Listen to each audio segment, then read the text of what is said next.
tira dos olhos do povo a lágrima da humilhação. Junta a galera de novo no choro feliz da emoção.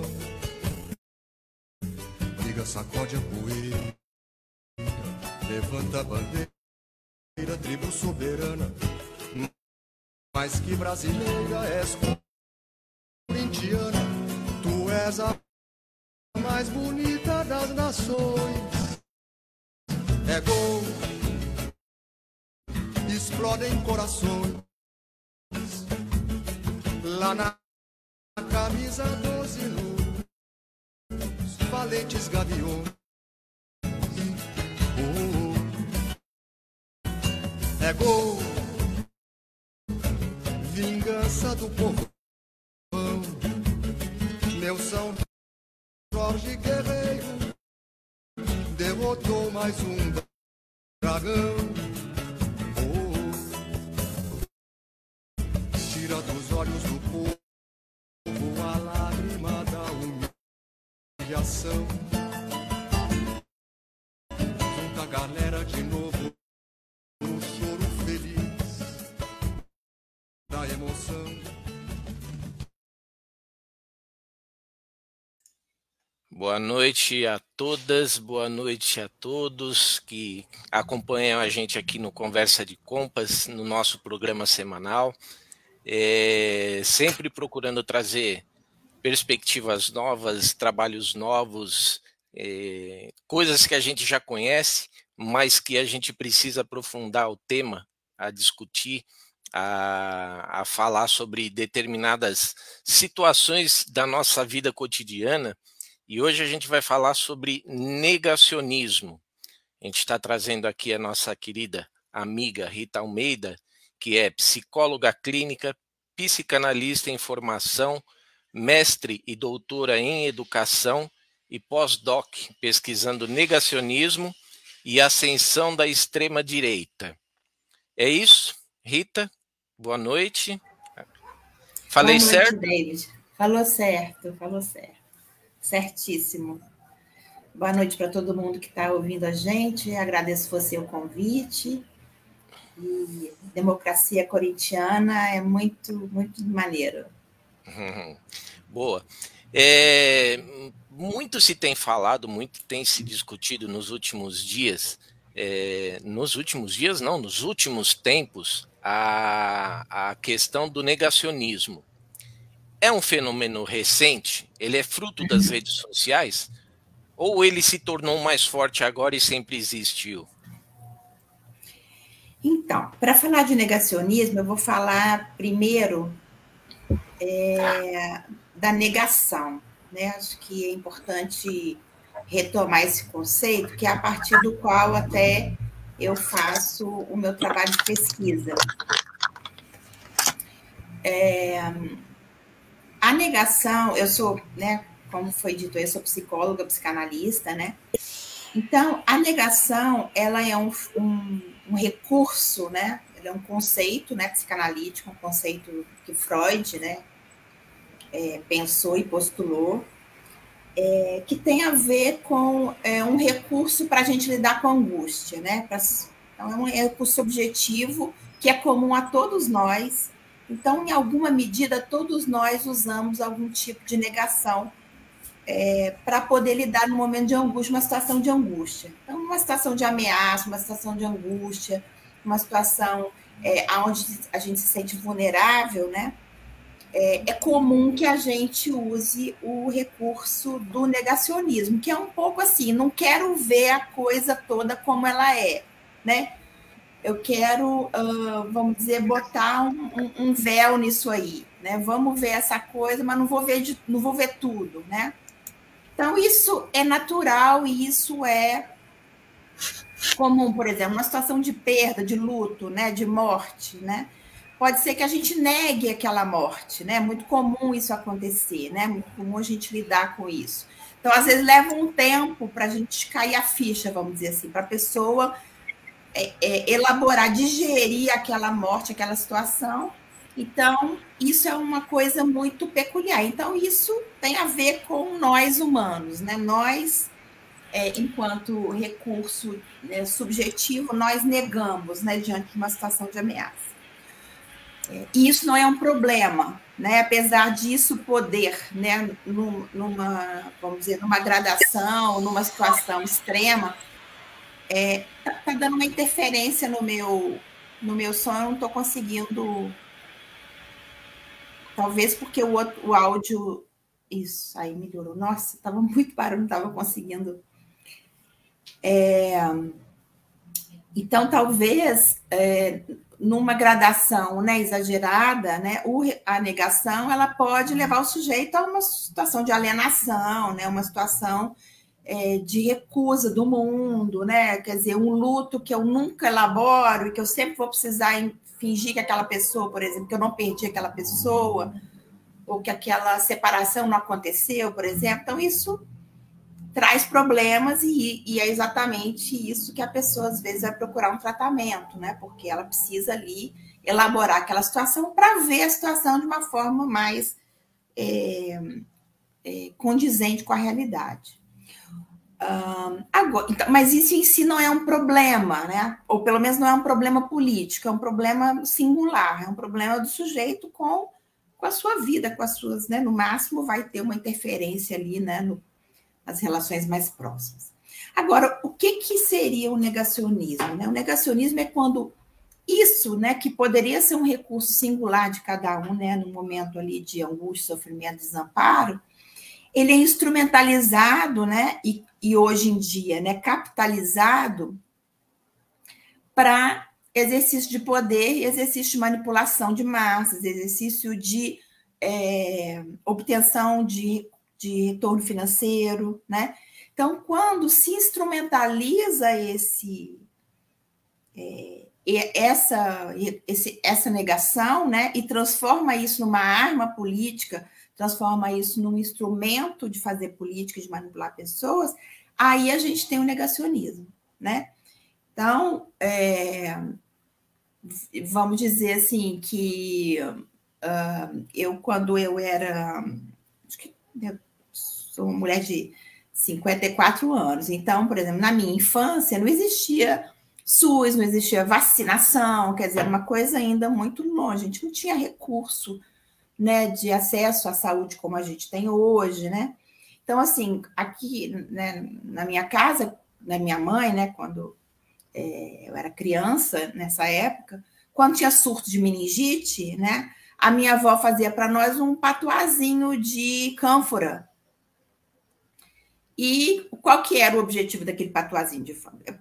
Proteger a gente, porque estava, né? Então, assim, a minha avó é negacionista? Não, né? Ali, numa situação de desamparo, uma situação de não ter recursos, né, para lidar com aquela situação, botar um patuá era como que meio que uma forma dela lidar, né, com aquela angústia, né? Então, era uma forma de proteção, né? Uma coisa cultural ali, né, das mulheres para lidar, né, com essa situação com as crianças. Então, eu não posso chamar a minha avó e a minha mãe de negacionista, porque elas me protegiam com um patuazinho numa pandemia de meningite, que obviamente que não tem nada, uma relação com a outra. Outra coisa, né, grave, e aí sim, né, perigosa e arriscada, é quando, por exemplo, um presidente da República faz, né, um vínculo, né, que ele supõe que ele seja o solucionador de uma pandemia de Covid-19, por exemplo, e ele elege a cloroquina como aquele medicamento, né, que vai resolver, né, que vai salvar, né, as pessoas da pandemia. Ele faz propaganda desse remédio, transforma esse remédio na panaceia da solução e com isso ele se autoriza a negar a vacina, né? Quer dizer, então não precisamos de vacina, a vacina faz mal, a vacina, né, ela causa morte das pessoas, né? E ele usa um medicamento que não tem nenhuma comprovação e eficácia como um instrumento para exercício de poder, para manipulação da base dele, da base política dele, né, para a criação de caos, para instrumentalização de poder, para agregar, né, pessoas em torno dele que estavam ali na mesma posição negacionista. Então, aí sim temos o negacionismo. Então, isso não é um fenômeno recente também, né, o negacionismo. Então, essa instrumentalização, né, da negação é uma coisa que não é nova, né? O que eu tenho pesquisado de literatura é que a primeira vez, né, que isso foi instrumentalizado nesse sentido foi o negacionismo do Holocausto, né, ali dos judeus, na época do fascismo, do nazismo alemão. Então, depois, né, de encerrado, né, aquele processo, né, de final da guerra, então houve toda uma construção, né, de uma espécie de mudança, né, da história, tentando negar que aquilo foi a tragédia que foi, né? Então, mesma coisa, isso no nível individual de alguém que viveu aquela situação e ela, tipo, faz um apagamento, não quero saber do que aconteceu, é uma coisa, né? Agora, quando uma visão política específica, ela cria um negacionismo, né, para tratar do tema, né, do Holocausto, que foi uma coisa tão grave, né, para minimizar e para dizer que não aconteceu, né, não teve campo de concentração, as pessoas não morreram de outra coisa, morreram de fome e frio, mas não foi, né, por intencional, né, não foi tanta gente assim, quer dizer, todo um recurso retórico para poder mudar a história. Isso sim é grave. Então, começa daí, né? A gente viu recentemente no Brasil sendo usado. É isso que eu ia perguntar. Esse recurso retórico usado, como você deu de exemplo na Segunda Guerra Mundial com a questão do Holocausto, ele foi muito usado no governo Bolsonaro, né? Essa negação, por exemplo, da vacina, a negação do bem-estar do povo, né?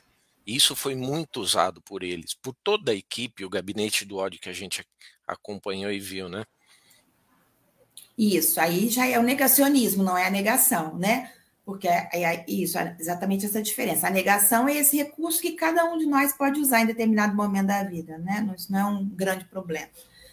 Agora, o negacionismo é isso que aconteceu, que a gente viu durante a pandemia, né, de Covid-19, que isso, né, vamos dizer, ficou mais evidente, né? Porque, na verdade, o bolsonarismo ele é sustentado em vários negacionismos. Negacionismo da ditadura, né? Então, não houve ditadura, não foi tão assim, né? A coisa não teve tantos torturados assim, morreu meia dúzia de pessoas, mas morreu dos dois lados, quer dizer, né, tentando recontar a história também. Então, tem o negacionismo climático, né? Não estamos vivendo, né, aquecimento global não existe, né? A Amazônia não está sendo desmatada nada, né? Porque lá não pega fogo, porque lá chove muito, então não tem como pegar fogo. Quer dizer, tem o negacionismo eleitoral, né? Das urnas, né? Que a urna foi fraudada, né? Então, assim, são vários negacionismos que o Bolsonaro, sobre o qual o bolsonarismo se sustenta, né? E esse negacionismo sustentou o governo, sustentou a ideia dele e juntou muita gente em volta dele. E aí, até uma dúvida também que eu tenho muito é assim, hoje a gente consegue fazer traçar um perfil de um negacionista, né? Que tipo de pessoa ele é? Ele é um conservador? Ele é uma pessoa que não conhece que não lê, que faz uma leitura rasa dos acontecimentos?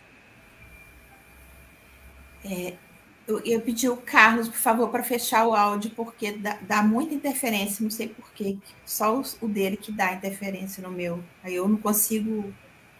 Tá fechado já. Não, tá não. O dele. Aí. Bom,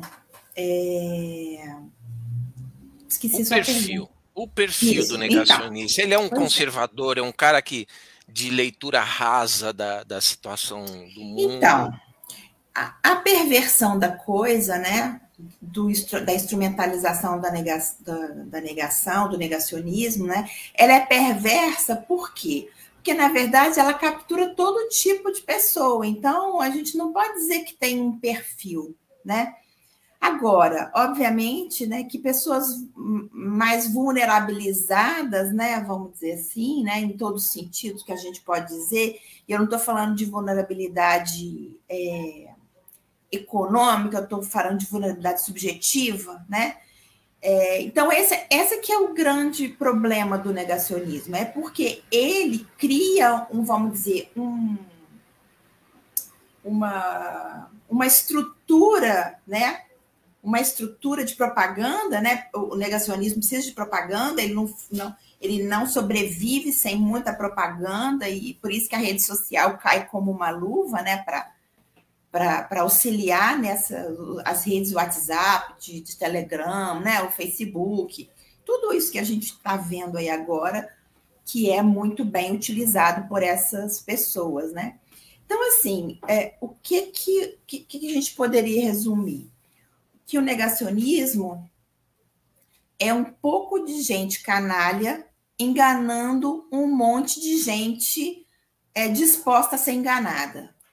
O que significa disposto a ser enganada? Né? Isso é um tema também, que é um tema também da psicanálise, que a gente trata não só a psicanálise, mas Freud tratou muito desse fenômeno, inclusive ele fez, né, pesquisas lá, estudos, né, ele viveu, né, a época do nazifascista, né, na carne, inclusive ele era um judeu que precisou sair, né, da Áustria, né, para fugir do nazismo, né, porque ele poderia ser morto, os livros dele foram queimados, né.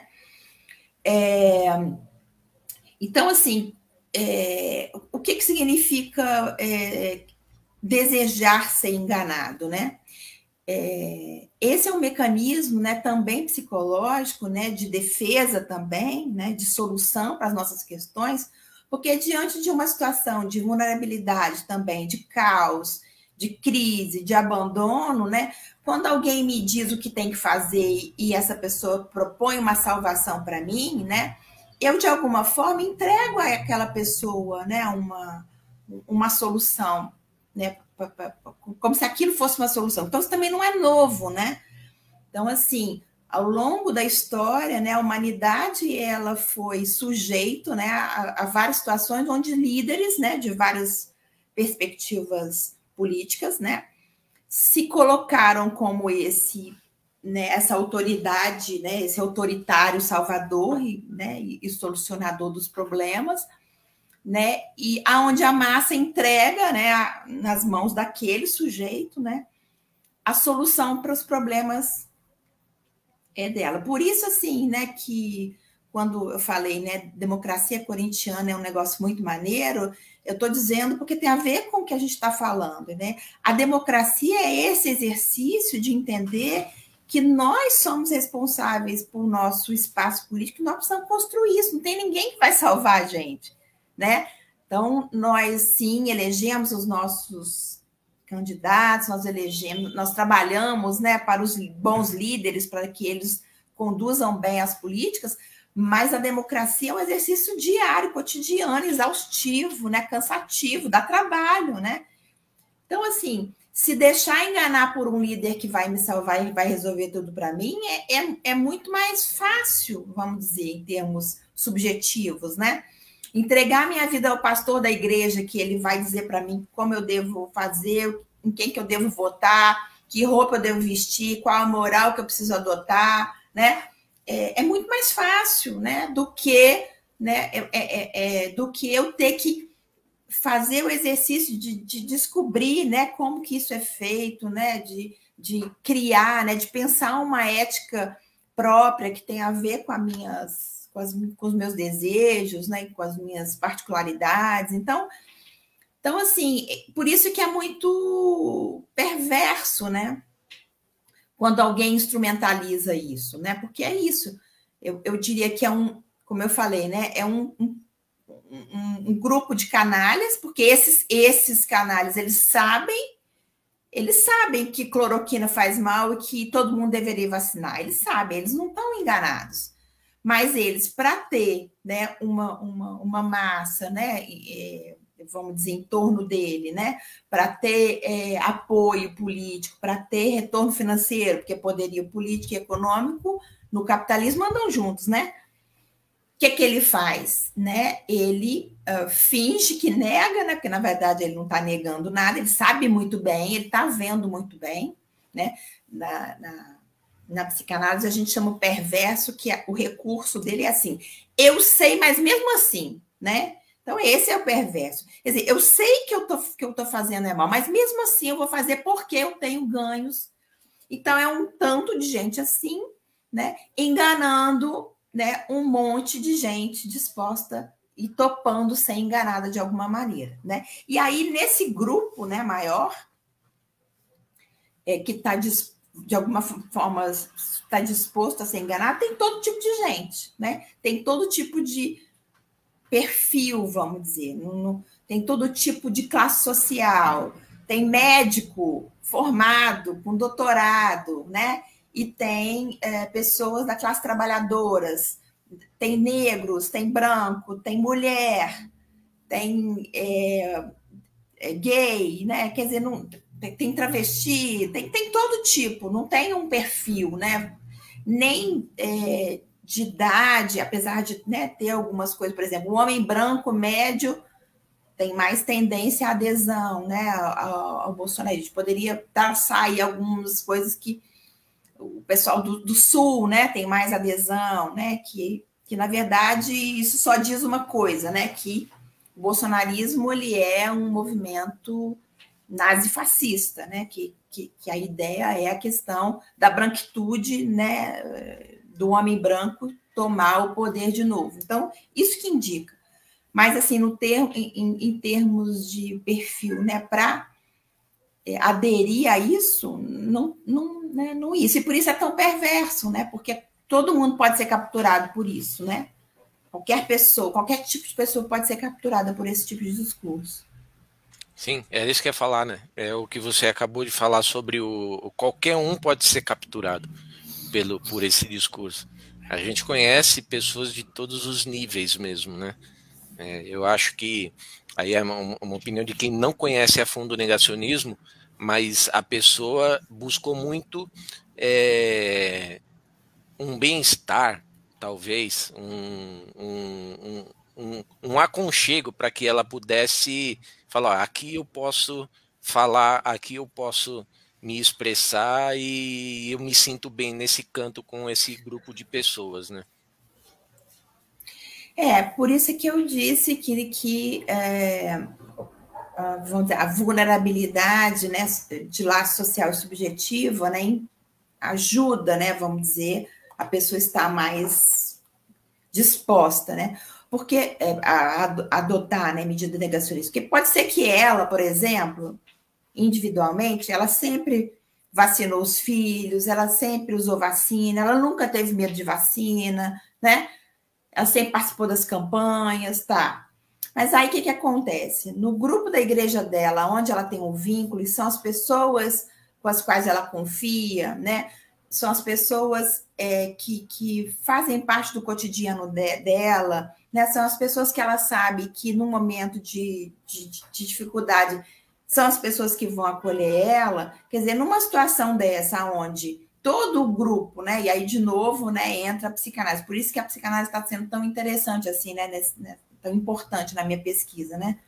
Quer dizer, a gente sabe dos fenômenos de grupo. Quer dizer, se aquele grupo, que é o grupo que ela tem todos os vínculos, se de repente esse grupo decide, né, coletivamente, adotar uma visão anti-vacina, né? Porque o pastor da igreja está dizendo que vacina faz mal e que quem salva é o Jesus e o mito e a cloroquina, quer dizer, como que ele vai se sentir autorizado a contrariar todas as pessoas que ele tem vínculo? Então, isso é muito difícil, né? Se o único vínculo é esse, né? Porque talvez se ela tivesse outros vínculos fortes, né? Outros tipos de relacionamento forte, ela poderia, não, esse grupo aqui tá esquisito, eu vou sair fora dele, mas eu tenho outro. Mas às vezes a pessoa não tem, às vezes o único vínculo que ela tem, né, é com aquele grupo, né? Por exemplo, tem gente que pesquisou aqueles grupos na frente do quartel, né? Que ficaram lá, né, aqueles tempos até culminar aí com o 8 de janeiro, né? Quer dizer, muitas pessoas viram naqueles grupos ali o único grupo que falava a mesma língua delas. Então, era muito difícil ficar longe daquele grupo, porque ali eles tinham propósito, né? Eles tinham um lugar para ir, né? De repente eram pessoas que não tinham, né, outro tipo de atividade, né? Porque a gente viu que tinha muitas pessoas aposentadas, né? Muitas pessoas que eram mais velhas, né?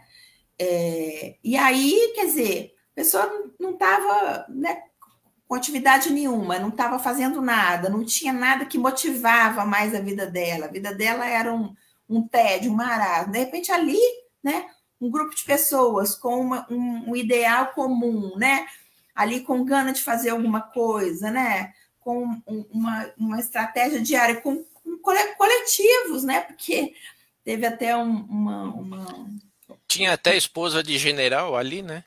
Pois é. Mas aquela ali é isso, né? Aquela ali, ela não está sendo enganada, né? Porque o triste é isso, porque tem muita gente sendo enganada. Essa não. Ela está ali para enganar, ela e Ela é a o outra marido. ponta do negacionismo. Ela é a ponta que se apropria do negacionismo, porque tem certeza que ela se vacinou. Tem certeza que ela tinha lá o planozinho de saúde dela, né? Exatamente, não tenho para poder se proteger, né? Né? Ela não estava à mercê, né, de sol e chuva lá no meio do povão. Foi lá para fazer filme, tirar foto, né? Então, assim, esse aqui é triste, né? Porque essas pessoas enganam muitas, né? Então, muitas estão ali, lógico, né? Parasitando, né? Esse tipo de movimento, né? Mas, assim, o entendimento que a gente tem é que a grande maioria é enganada. Não enganada no sentido de não saber, porque esse aqui é o problema do negacionismo, né? E da negação, né? Como recurso. Porque o problema da negação é que não é que a pessoa não pode saber, ela não quer saber, né? Porque, por exemplo, eu citei o exemplo aí da pessoa que, por exemplo, perdeu uma pessoa, um ente muito querido que morreu, e ela faz uma negação, né? Tipo assim, não quero aceitar que a pessoa morreu, né? E às vezes o que acontece? A pessoa foi no velório, viu a pessoa morrer, as pessoas conversaram, contaram para ela viu o atestado de óbito, né? Quer dizer, ela tem todas as informações para saber que morreu. Não é por falta de informação que ela não deu conta que morreu. Por isso é que é um mecanismo, né, que está fora do campo da razão, né, que a gente fala. Mas ainda assim, com todos esses recursos para ver, ela não quer ver, né? Então, assim, esse é o problema do negacionismo. Não é que ele não tenha instrumentos para ler, para ver, ele não quer ver, né? Então, se ele não quer ver, não adianta você mostrar para ele, olha, tá vendo aqui essa notícia? Não, é fake news, não, eu não assisto Globo lixo, isso aqui, essa pesquisa é comprada, sei lá, né? E o Lula, e o PT, e a Dilma. Então, assim, quando a pessoa não quer, né? Porque ela não quer, porque ela escolheu, né? De alguma maneira, mesmo que seja inconsciente, não, bebê. Ela escolheu não ver aquilo, não adianta você provar para ela com informação, né? Por isso que é muito difícil, né? E é por isso que a gente tem que combater com muita veemência, né? Essas pessoas que estão perversamente instrumentalizando. Por isso, por exemplo, que é tão importante, né, a regulação dos meios de comunicação, porque isso entendeu? Esse caminho, né, essa fonte de informação precisa ser barrada. Legal. Antes da gente entrar na segunda parte agora da nossa entrevista, que aí a gente vai falar um pouco das redes sociais, aí dar boa noite aqui para o Reda, nosso amigo que está sempre com a gente, que não entrou no comecinho da live, mas está aqui com a gente agora. Professora, me perdoe, eu estava tentando resolver problemas técnicos que não consegui, viu, David? Eu informo que eu não consegui. Tentando resolver problema técnico no YouTube da transmissão cruzada. Boa noite, professora. Seja bem-vinda ao canal do Coletivo Democracia Corintiana. Deixa eu fazer uma... Eu estou ouvindo com muita atenção, embora tentando mexer com a questão técnica, não consegui. O fascismo, assim como o nazismo, eles sempre têm uma receita. Você chega num estado que está ruim para todo mundo, né? Que, no caso da Alemanha, depois da Primeira Guerra, por causa do Tratado de Versailles, estava uma inflação, superinflação, tá? E a mesma coisa na Itália de Mussolini. Você elege um adversário. Os comunistas, os judeus, os pretos, os brancos, os índios, qualquer coisa, dissemina uma política de ódio contra esse pessoal e parte a falar mentira, né? Goebbels, é famosa a frase do ministro da comunicação do Hitler, que se você repetir uma mentira muitas vezes, ela acaba se tornando verdade. Eu entendi perfeitamente que a senhora fala de negação e de negacionismo. A minha tia não acreditava que o homem tivesse ido para a Lua. Não, isso é montagem. Não podia falar, não, tia, imagina, os caras foram lá, você não viu na TV. Aqui na TV, os caras põem qualquer coisa na TV. Isso é negação, correto, professora? Isso aí. Negacionismo é uma coisa muito perigosa, né? Reescrever a história, dizer que não aconteceu o Holocausto. Aqui morreram quantos judeus? 6 milhões? Não. Morreram 200 mil na guerra toda. Não foi isso, não teve campo de concentração, era um lugar de trabalho. Isso é negacionismo, isso é interessante. Agora, essa receita que é usada em todos os países, em todos os locais do mundo, onde se quer construir uma outra história, o fascismo ele é muito eficiente. Ele é muito eficiente. Nós entrevistamos ontem no CCCP o publicitário Chico Malfitani, não sei se a senhora conhece. Chico Malfitani é um publicitário que é um dos fundadores da Gaviões da Fiel. E ele fala o seguinte, com toda a razão. O Lula saiu do governo com 87% de aprovação, praticamente, quase 90% de aprovação. Como que em 3, 4 anos, 5 anos se deteriorou completamente isso? Porque os caras vieram negando tudo. Era impossível você falar com uma pessoa e falar assim, amigo, você não lembra que não tinha miserável na rua? Não, sempre existiu isso. É impressionante, eles plantaram isso, aí é negacionismo, né? E passa. Professora, eu sei que não é sua área, mas como combater esse tipo de atitude? Como combater o negacionismo? Então, é o que eu, né, talvez já tenha começado a dizer, né? Acho que a primeira coisa, né, e para isso a gente precisa, né, de leis, a gente precisa de instituições fortes, né, para poder combater a fonte, né, do negacionismo, né? Porque, como você mesmo citou aí, né, na sua tia, né? Quer dizer, ela com essa negação dela não tem problema nenhum, não faz mal para ninguém pensar assim. Só que se por um acaso, né, ela tem isso aí, essa sementinha dessa coisa. Se por um acaso, né, ela escuta, né, por exemplo, a perspectiva do Bolsonaro, se de alguma maneira aquilo se parece para ela com aquilo que ela pensa, né? Vamos supor que Bolsonaro falasse isso no meio dessa coisa toda que ele negou, ele falasse assim, o homem não foi para a Lua nada, a Terra é plana, sei lá, uma coisa assim. Quer dizer, o que ia acontecer? Opa, né? A sua tia fala assim, opa, tá vendo? Eu sempre pensei assim, olha só. Aí tem uma pessoa que pensa assim também. Então, olha só que legal. Eu não estou sozinha nisso. Então, assim, isso é muito perverso, porque a sua tia, né, ela está num mecanismo de negação ali, talvez por não dar conta, né, de imaginar que, né, que se possa ir à Lua, às vezes tem uma perspectiva religiosa, né, que nem conceba essa possibilidade, vamos dizer assim. Agora, o Bolsonaro sabe que teve para a Lua, sim, ele sabe disso, ele não está no mesmo nível de negação da sua tia. Agora, quando ele instrumentaliza isso para ganhar voto, né, para ganhar seguidores, né, que hoje a moda é ganhar seguidores, quer dizer, e isso é muito cruel. Como é que a gente vai combater isso com a sua tia? Pensa como é difícil. Se você que é o sobrinho dela, talvez querido, que tentou lá conversar com ela e ela não aceitou, como que ela vai aceitar de outro jeito, né?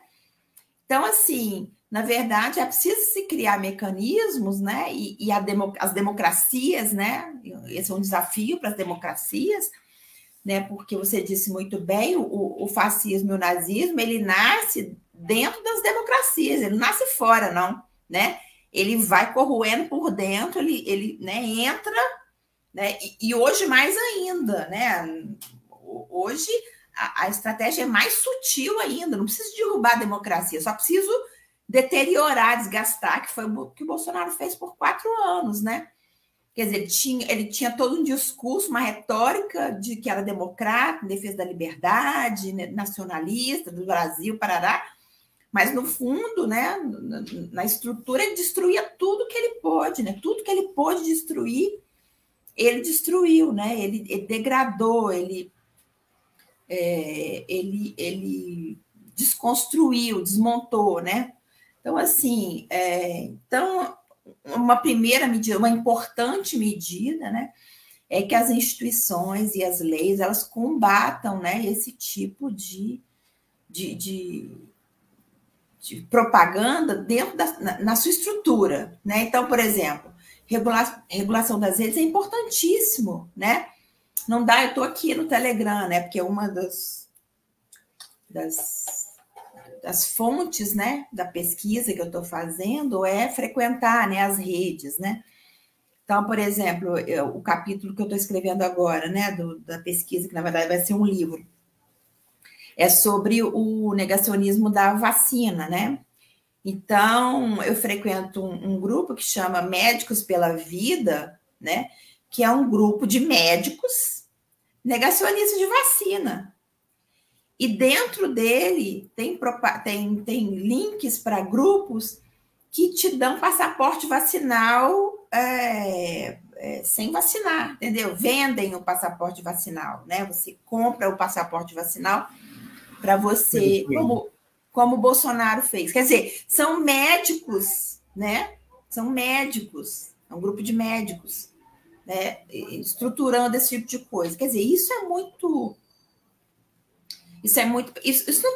não pode ser, né, uma coisa que aconteça e que ninguém faça nada, né? Não pode ser uma coisa que se tolere.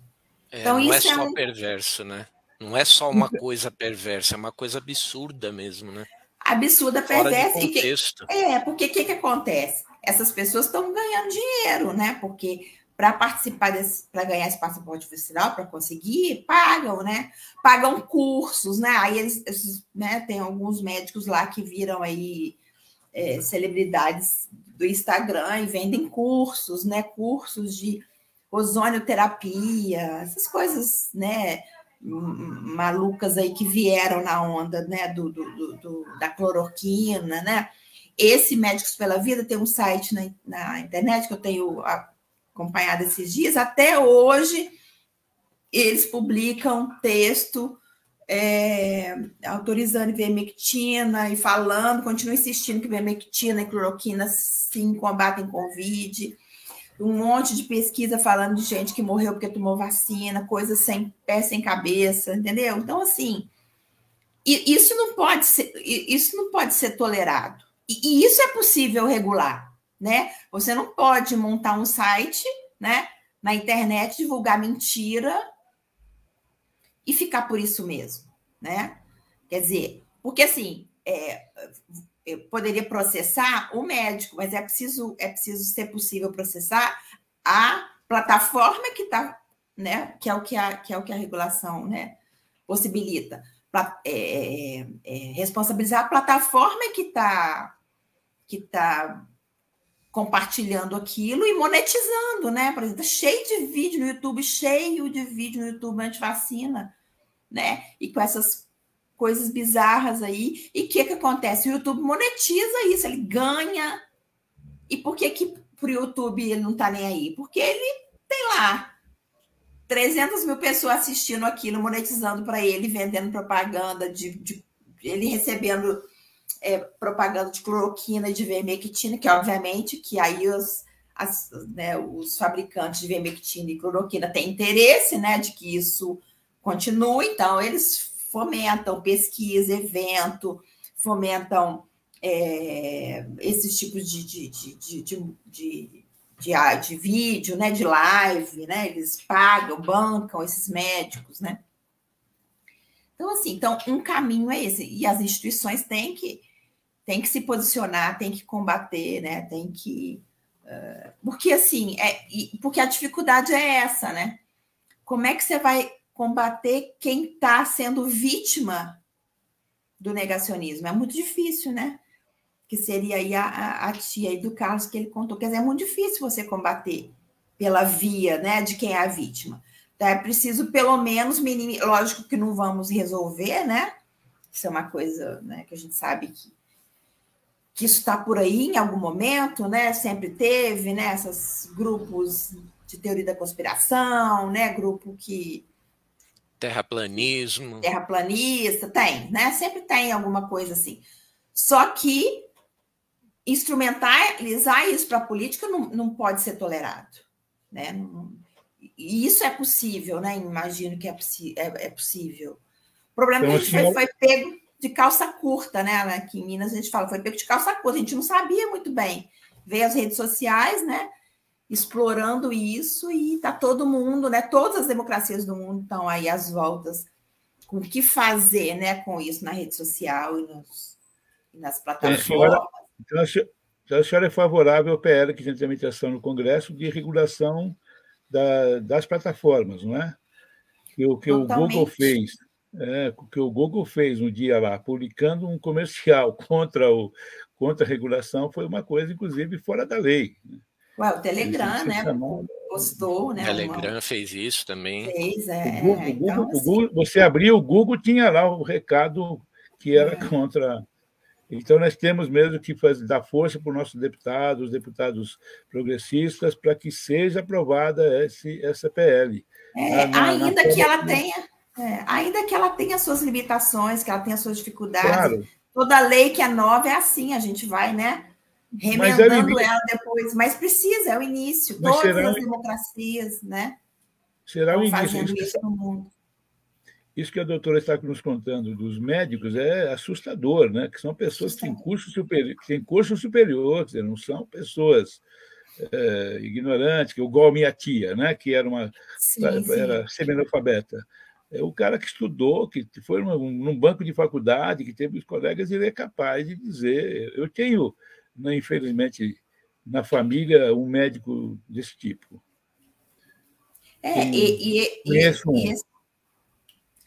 E na categoria médica em específico, a gente tem, né, um ressentimento, né, muito grande com relação ao PT, né, por conta dos mais médicos, né, teve todo aquele movimento, né, contra os médicos cubanos. Então, dali, a coisa virou um ressentimento. Então, a classe médica realmente ela tem uma...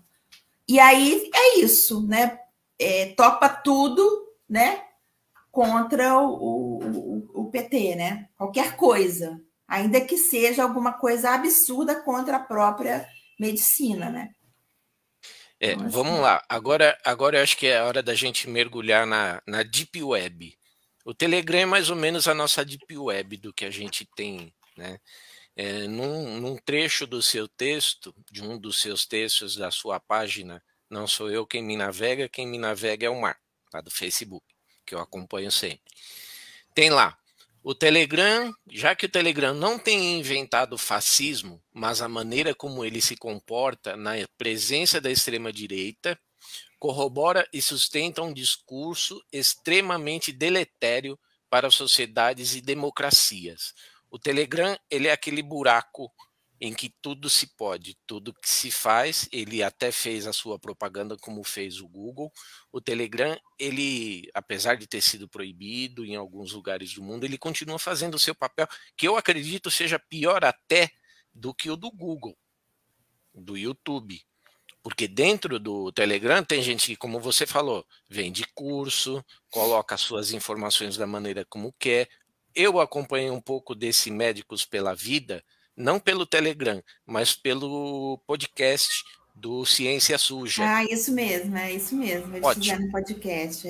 É muito bom. Esse pessoal é muito bom, eles falam, eles explicam direitinho qual que é o papel deles. E eles estão todos dentro do Telegram. E o que é o Telegram dentro da sua pesquisa sobre o negacionismo? Então, qual que é a diferença, né, que eu acho do Telegram e que faz ele ainda mais complexo do que, por exemplo, mais difícil do que, por exemplo, o Facebook ou o Google. O Google não é uma rede social, né? Você vai lá, pesquisa, então mesmo que você tenha uma informação, você está sozinho ali naquela informação, né? Todo fenômeno de grupo, ele fortalece uma informação. Então, por exemplo, é muito diferente eu, né, sozinha, fazer uma pesquisa e ler uma coisa e eu questionar aquilo lá, será que é mesmo? Ah, tô achando isso aqui meio esquisito. Agora, se eu estou num grupo com 2.000 pessoas, né, onde essas 2.000 pessoas eu suponho que elas pensam como eu, que elas são como eu, que elas têm objetivos similares a mim, é muito difícil aparecer uma notícia ali, né, um link, né, e eu contrariar aquilo, porque eu vou ter que contrariar, na minha cabeça, 2.000 pessoas, né? E a gente sabe, né, que psicologicamente contrariar 2.000 pessoas é uma coisa que poucas pessoas estão dispostas a fazer. Muito menos ainda se eu estou num movimento, né, de massa como é o que a gente está vendo, né? Então, assim, o que acontece? O Telegram, ele tem uma característica porque o WhatsApp tem um número máximo de pessoas que você pode colocar no grupo, né? Então, você faz ali, eu não sei como é que está hoje, mas acho que é 100 e poucas pessoas, né? Ou mais se você tiver uma coisa especial ali no seu WhatsApp, né? Um tipo de WhatsApp diferenciado. Agora, o Telegram é ilimitado, a gente tem grupo com milhares de pessoas, né? Então, por exemplo, o grupo da Carla Zambelli, que é um dos mais, uma das pocilgas mais horrorosas que se tem no Telegram, por exemplo, ela tem mais de 100.000 participantes naquele grupo. Então, assim, ali você fica, né, numa situação muito subjugada às informações que são colocadas ali. E o Telegram tem uma outra característica, né, que é até o que eu falei, que ele favorece a radicalização com muita facilidade. Quando você recebe uma mensagem no seu grupo e você clica naquela mensagem, você pode ser encaminhado para o grupo que encaminhou aquela mensagem. Se o grupo for aberto, e geralmente os grupos bolsonaristas são abertos porque eles têm interesse que as pessoas entram, né? Então, muito poucos são fechados, a maioria deles é aberto. Então, por exemplo, você recebeu... Por exemplo, como é que eu conheci esse grupo Médicos pela Vida? Eu conheci da seguinte forma, eu comecei a seguir, né, o rastro de propaganda antivacina que eu recebia no grupo que eu estava. Eu estava lá num grupo, né, participando de um grupo, como se fosse uma bolsonarista e tal, e aí eu recebi uma notícia antivacina e eu cliquei nessa notícia para saber de onde ela veio. Então, o Telegram ele tem esse sistema de link, você aperta e você é encaminhado para o grupo que está. Então, assim, em 3 cliques ou 4, não sei, eu cheguei na origem da notícia, que era esse grupo Médicos pela Vida. E aí eu entrei, porque aí você escolhe, você pode entrar ou não. Ele te encaminha para esse grupo, você fica lá como se fosse assistindo, vendo o grupo, e você clica lá só visualizando, se você quiser, você entra. Então, eu entrei, então eu conheci esse grupo. E desse grupo Médicos pela Vida, é que eu cheguei nesse, que é o que vende passaporte vacinal, né? Então, também é um grupo de vacina, mas ele é específico para vender passaporte vacinal. Então, assim, o que acontece? Se você consegue se radicalizar num tema, em 5 cliques você chega em sites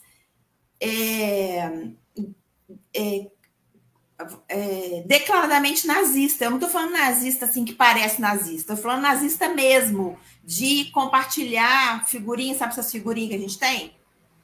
Né, de fazer meme, a figurinha do Hitler, figurinha a figurinha que eu converso com outro é o Hitler, entendeu? Então, não estou falando assim que parece nazista, não. Nazista mesmo.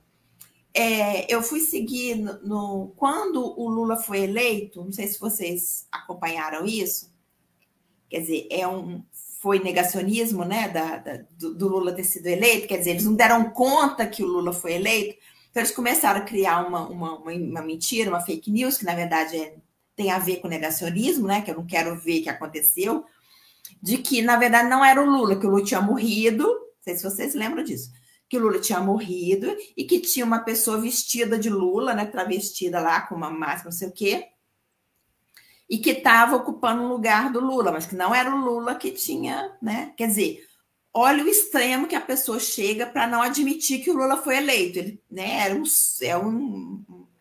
uma pessoa vestida de Lula para poder... E aí tinha um monte, apareceu naquela semana um monte, aí eles faziam, por exemplo, tem uma que era bizarra, que eles botaram o Lula assim e botaram mais um dedo na mão dele, fizeram uma montagem, né? Aí tu falando assim, lá, olha só, ele não é o Lula, não, ele tem até o outro dedo que tá faltando, tem o dedo, não sei o quê. E aí eu fui seguindo essas mensagens para saber de onde ela vinha, né? Então, assim, cada vez que você clica, é como se você falou buraco, né? É como se você entrasse mais fundo no buraco. Porque aí você vai entrando num site cada vez mais radical, né? Porque ele vai trazendo as origens, né, daquela notícia. Então, de um grupo mais múltiplo, você vai indo para outros mais radicalizados, mais extremistas. E aí eu acompanhei essa notícia para saber de onde ela vinha, e a origem dela foi de um grupo alemão. Olha. Então, assim... Alemão? Alemão, inclusive... Caramba! Eu tenho ele aqui, inclusive, né, até salvei esse print fiz até uma postagem, eu acho, no Twitter sobre esse... Um grupo alemão. Então, inclusive, assim, a notícia original, né, que originou, ela era escrita em alemão. Eu, porque não leio alemão, não sei o que está escrito. Mas a foto do Lula, não sei se vocês viram essa foto circulando. E aí, depois que eu vi essa notícia, uma semana depois começou a circular essa foto, fizeram matéria no jornal sobre ela. Como se o Lula estivesse vestindo uma máscara. Não sei se vocês viram essa foto. Como se ele estivesse com uma máscara vestindo assim, né, que não fosse ele, que fosse uma máscara, tipo de cinema, sim, alguma coisa assim. Essa foto, ela sai de uma publicação de um grupo de Telegram alemão, um grupo neonazista, né, nazista, obviamente, claramente nazista, chamado Que Mais, negócio assim, que deve ter a ver com aquele QAnon, que é aquela teoria da conspiração americana. Então, sim, imaginei, porque tinha várias notícias ali do QAnon. Então, assim, o que acontece, né? Você vai dentro do Telegram, que é um recurso que o WhatsApp não tem. Você tem naquele grupo, você fica ali, né? Você não tem comunicação intergrupos, né? Então, o Telegram te permite, com esse tipo de trânsito, você chegar, né? Eu tenho grupos aqui de conspiração internacional, de fim de mundo, essa coisa de nova ordem mundial, que é assim, é loucura pura. Aí mistura, sabe, aquelas... Tem coisa que a gente acha que é piada, né? Mas não é, para eles é verdade, que tem aquela... de que a família real são... alienígenas. Alienígenas, como é que eles falam? Tem um nome, esqueci o nome que eles falam. Aliás, isso daí eu tinha visto uma matéria na National Geographic, achei um absurdo isso aí. Isso, mas olha, mas tem vários, né, o History tem É várias o coisas History, malucas assim. exato. Alienígenas do passado, aquelas coisas malucas, né? Então, assim, então tem grupos só. Então é isso, por exemplo, se você segue, e todos esses grupos eu cheguei seguindo notícias, entendeu?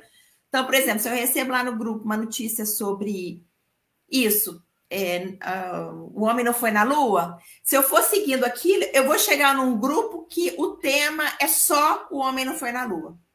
Se eu olhar um tema ali falando sobre a família real tem um nome, gente, eu esqueci isso, mas é isso, são alienígenas disfarçados. Se eu seguir aquela notícia, eu vou chegar num grupo que fala só sobre esses alienígenas que estão disfarçados entre as pessoas, entendeu? Então, assim, muito, muito louco, muito louco. Esses grupos são sempre no Telegram ou tem no WhatsApp também? Não, pois é isso que eu estou falando. No WhatsApp, se tem, a gente não chega neles. Porque aí eu teria que ser convidada, né? Alguém teria que me chamar, pode ser que tenha. Só que se você entrar no WhatsApp, você não consegue acessar. No Telegram você consegue, entendeu? Porque se você clica na notícia, ele vai te encaminhando para outros grupos e você entra. Esses grupos têm trânsito, a não ser que seja um grupo fechado, mas a maioria desses grupos não são fechados, porque o interesse deles é ter gente, né? Eles precisam de gente para poder movimentar essa maluquice deles. Então, eles aceitam. O que acontecia porque isso era experimento do meu trabalho, né? Era, por exemplo, eu entrava e questionava, e aí eu era excluída. Então, eu não consigo mais entrar em certos grupos com o mesmo número, porque eu fui banida, entendeu? Mas você, se entrar lá no Telegram e você ir seguindo, você vai achando coisas assim. No Arco da Velha. Não, tem qualquer tema mais bizarro que você possa pensar, tem, né? E outra coisa, o Telegram tem um tipo de busca que é igual ao Google. Você digita lá em cima a busca e ele te mostra, por exemplo, se eu colocar assim, lá em cima, negacionismo. Não, negacionismo não vai aparecer porque eles não acham que sou negacionismo. Mas se eu colocar lá, por exemplo, Bolsonaro, todos os grupos que tem Bolsonaro vão aparecer e é só clicar que eu entro, se for um grupo aberto. Tem Bolsonaro no tema, né? Se eu colocar lá em cima, igual eu coloquei, vacina, para eu saber se entrar em grupos, né, anti-vacina, né? Coloquei vacina. Aí tudo quanto é grupo que tem o nome do grupo tem a ver com vacina, né? E geralmente é anti-vacina, né? Tá lá. Se eu colocar nova ordem mundial, que é um tema que esse povo adora. Se colocar todos os grupos que tem esse tema da nova ordem mundial vai aparecer para mim, eu clico lá, eu entro, entendeu? Então, a forma como o Telegram funciona, ela possibilita que as pessoas transitem, né, por esse espaço e entrem em grupos assim, com temas muito, muito, muito bizarros e muito extremos, né, como eu disse. Então, por isso é que, né, eu falei que é um grupo que fastidiza com facilidade, porque ele te permite, né, a você, a partir de um tema, né, é a sua tia, né? Se ela pega ali, né, por um acaso, né, ela entra num grupo ali, ela vê uma noticiazinha que apareceu lá, o homem não foi na Lua. Se ela seguir isso, ela vai chegar num grupo que fala tudo que ela acredita. Por que ela vai sair dali, né? A melhor coisa do mundo, isso para todos nós, né? A melhor coisa do mundo é a gente achar, gente, isso aqui é meu lugar, não é? Todo mundo quer isso, né? Acredito que, né, a democracia corintiana seja para vocês esse lugar. Não, aqui é meu lugar, aqui é o lugar que eu me sinto bem, as pessoas pensam como eu, né? E as pessoas têm a mesma perspectiva política que eu, as pessoas, né, falam a mesma língua que eu. Todo mundo quer isso.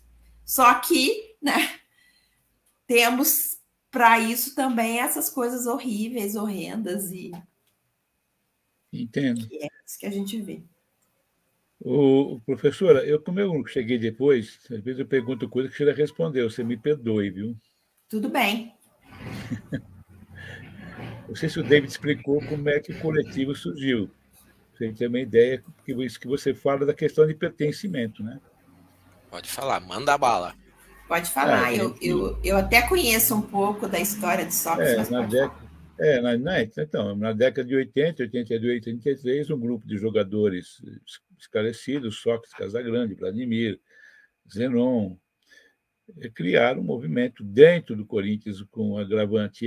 Nós vivíamos em plena ditadura militar, civil-militar ainda, uma proposta de gestão coletiva. Deu certo,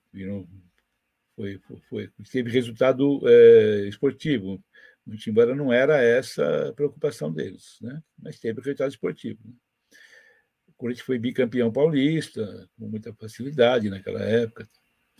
E nós, em 2016, quando começam a direita reacionária começa a fazer as campanhas para expulsar a nossa presidenta mineira como você, né? Dilma Rousseff, embora uma pescada gaúcha, que ela fez a campanha, ela fez a vida política dela no Rio Grande do Sul, mas ela é mineira. E aí nós começamos a ir para as ruas, nos manifestarmos, né? Como todo o país, né? Em São Paulo você conhece, aqui na Paulista, começamos para a Paulista e notamos que cada vez mais que tinha gente com a camisa do Corinthians, bandeira do Corinthians, isso aqui. Pô, será que sim? Nós temos um grupo e criamos, né? Um grupo de pessoas, né? Walter Falcheta, Leandro, Célia Medina, doutora que acabou de... uma médica que está no grupo, que ela acabou de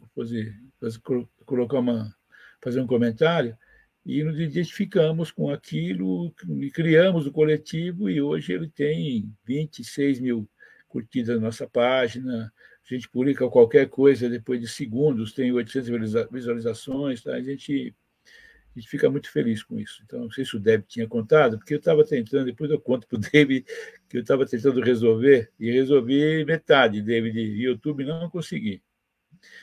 Mas, enfim...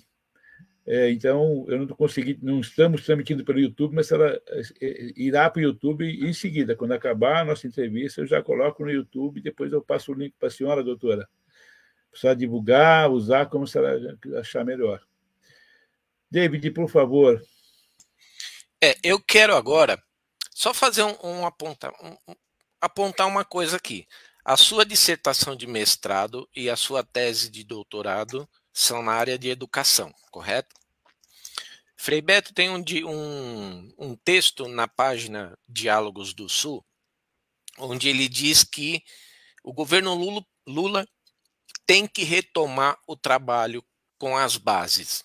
Então, ele dá algumas indicações de como tem que ser feito, o trabalho que tem que ser feito, para quê? Para que o que se construir agora não se perca.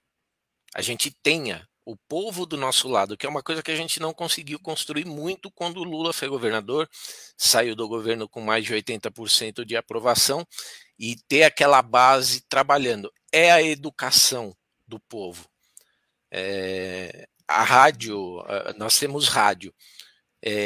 A Hora do Brasil, ela alcança 70 milhões de pessoas. Então ele discorre tudo que o governo tem de comunicação para trabalhar. A educação do povo para você destruir conceitos negacionistas, ele é importante. Ele é uma coisa nem importante, mas uma coisa essencial agora nesse momento. Então, como eu falei, o problema pelo menos nesse campo, né, que a gente está vivendo, né, desse tipo de política, né, que instrumentaliza a mentira, a negação, né, essas coisas todas, é muito complexo, porque não é a razão que está em questão.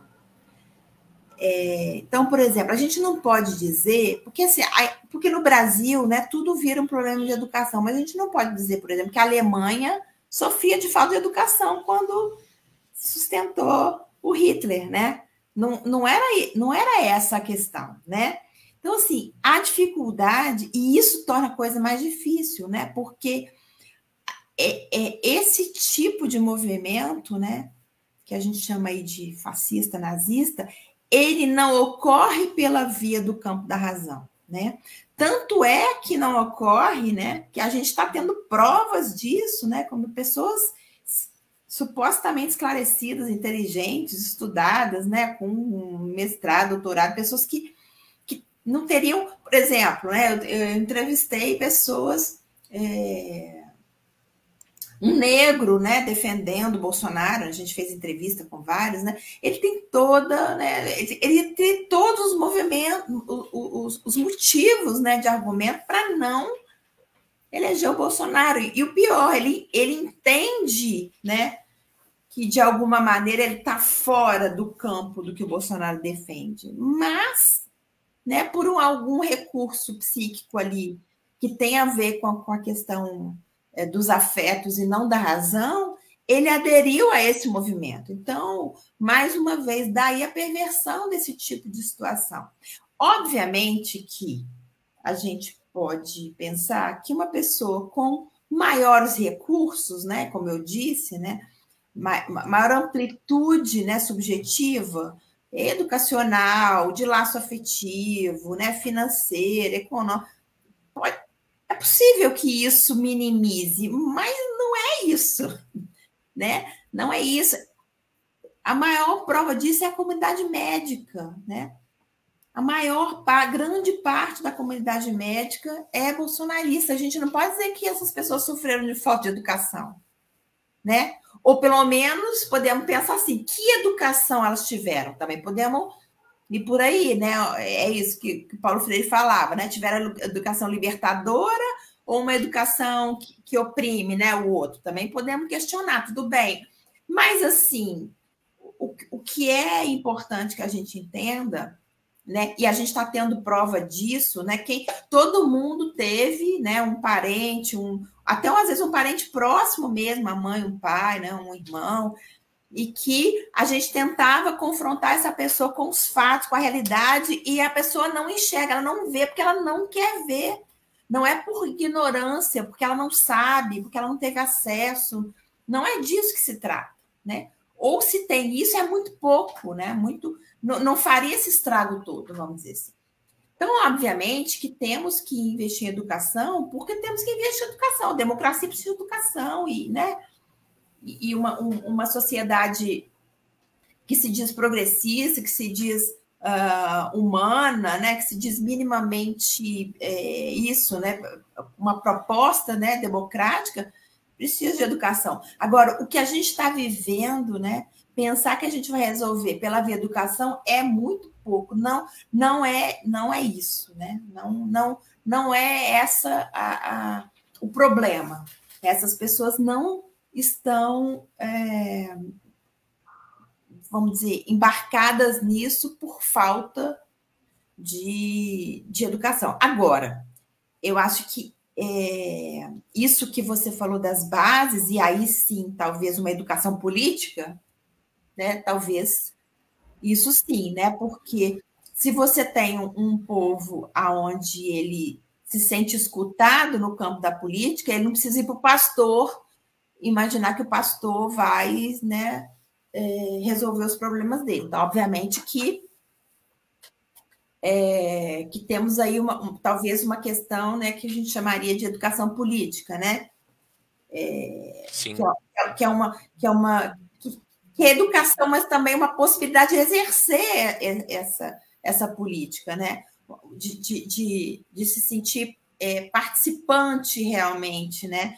De uma democracia radical, né? Onde eu realmente me sinto pertencente, né? As discussões e as decisões da minha cidade, do meu bairro, da minha comunidade, né? Onde a política não seja tão distante, né? Onde não seja lá onde eu deposito meu voto e a cada 2 anos, sei lá, e mais nada, né? E então, morra ali, né? Só no voto. Então, talvez isso, né? Porque, por exemplo, não é à toa que a maior parte, né, do que a gente chama de núcleo duro, né, que não arredou o pé do bolsonarismo, é de evangélicos, não é qualquer coisa, né? Então, temos aí um grupo de pessoas que tem nas religiões todo o amparo social que elas deveriam ter e que, né, uma boa política pública deveria estar ofertando para essas pessoas, né? Então, assim, então, talvez, né, mais nessa via, né? Então, assim, eu acho que a questão da democracia, né,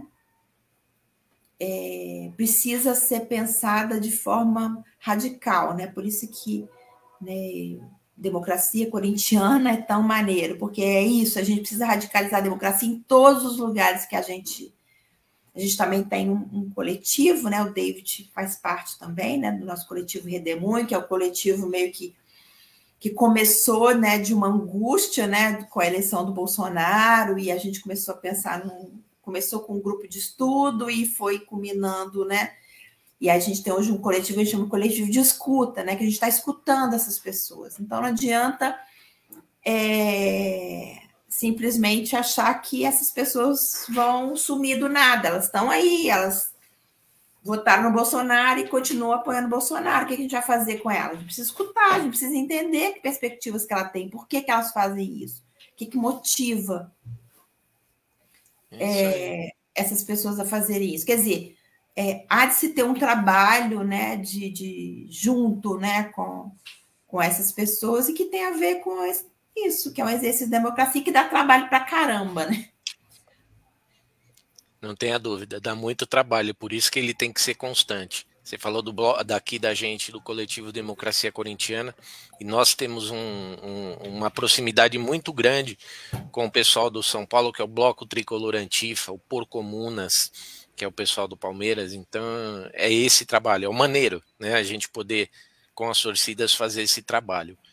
Eu fico agradecido pela sua participação aqui com a gente. Foi intensamente interessante, valeu muito a pena a gente poder, como você falou, a gente está lá no grupo, mas a gente não entende tanto, não é a minha área, porque como no começo eu tinha falado, né, no grupo, lá no Redemoinho, a gente trabalha com a razão, com o signo, que é a comunicação. Você poder falar sobre a outra parte do negacionismo, a gente acaba aprendendo, mas apanha até conseguir aprender tudo. Eu agradeço, fico feliz aqui pela sua participação. Se você quiser colocar alguma coisa aqui no final, o canal é seu e aí a gente pode encerrar. Deixa eu fazer uma pergunta para a doutora. Você gosta de futebol? Eu? David sabe. Eu sou apaixonada por futebol. Minha segunda paixão depois. Eu sou flamenguista. Você é flamenguista? O que importa é ter saúde. O que importa é a senhora ter saúde. Importa não ser bolsonarista. Importa não votar em Bolsonaro. Eu estou perguntando sou flamenguista. Isso porque... eu amo futebol, adoro. Eu sou flamenguista desde quando o Flamengo foi campeão do mundo. E aí eu me apaixonei por aquele time e eu me apaixonei especialmente pelo Nunes, né? Sim. O Nunes teve um papel muito grande e aí aquilo virou assim uma coisa. Eu senti uma emoção vendo aquele jogo e dali para frente. Então eu gosto muito de futebol, assisto muito futebol. A senhora é de Juiz de Fora. Juiz de Fora é quase Rio de Janeiro, também entendo isso. Aqui a gente tem essa coisa que a gente torce a maioria das pessoas torce para os times do Rio. A gente não torce para os times de Minas Gerais. Então, porque por causa da proximidade.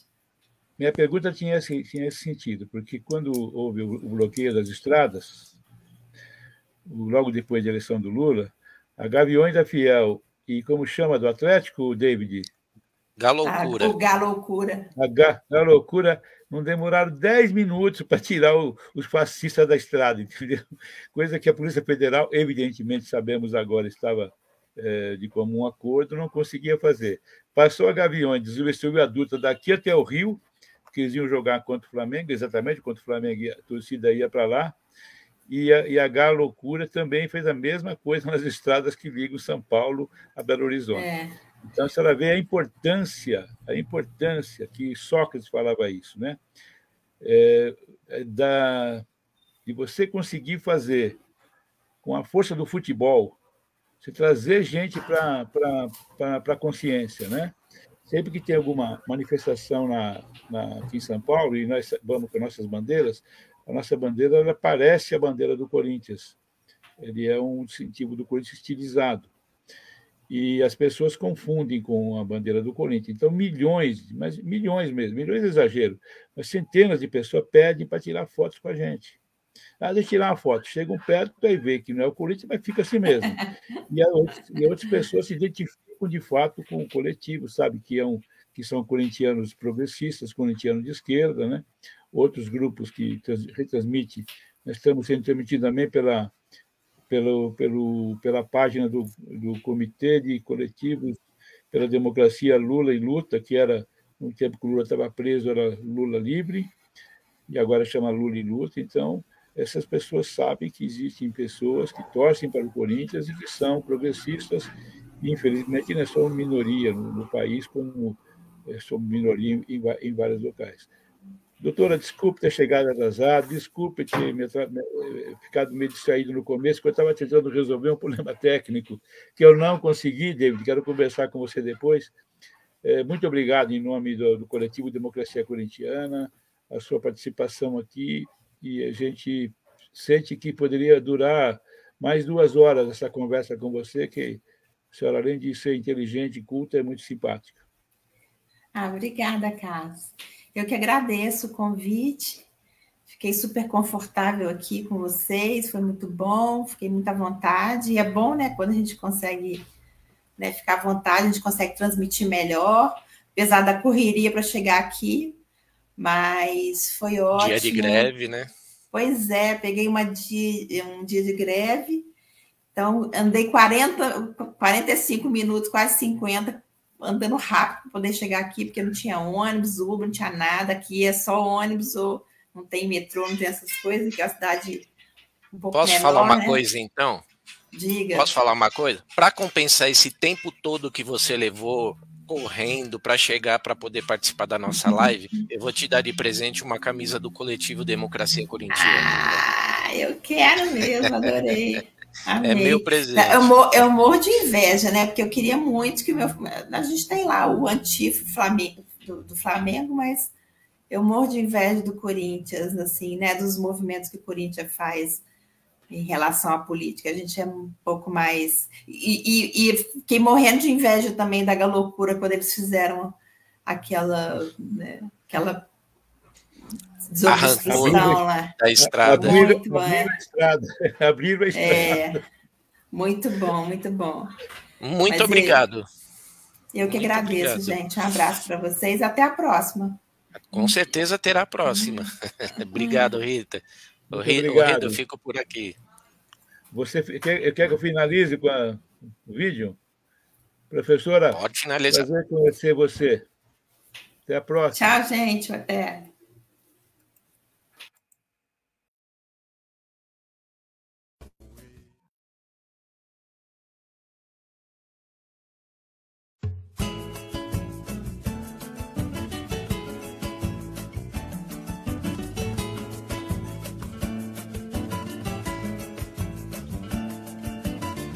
Dos olhos do povo a lágrima da humilhação.